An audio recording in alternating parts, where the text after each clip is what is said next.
ভাই এটা এটা কি? এটা জালি কাবাব। জালি কাবাব? জি। জালি কাবাব, জালি কাবাব। এর কি কি আছে?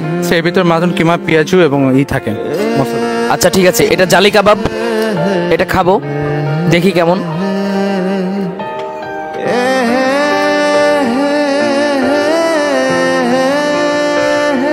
আর এটা? এটা বোরহানি। বোরহানি নাম জানি, তারপরে ভাইয়ের কাছ থেকে শুনতেছি। এটা কি দেখ, এর ভিতরে কি কি আছে? এটার ভিতরে টক দই আছে, ধনিয়া পাতা আছে এবং আমাদের স্পেশাল কিছু মশলা দিয়ে এটাকে তৈরি। স্পেশাল মশলার স্বাদ কেমন সেটা এখন দেখি।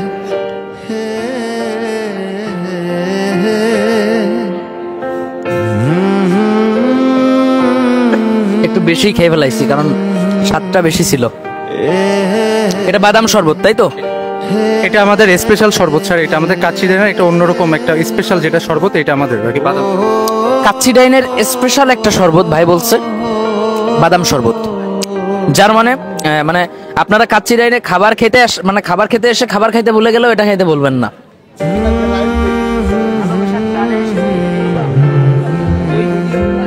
বাসা কোথায়?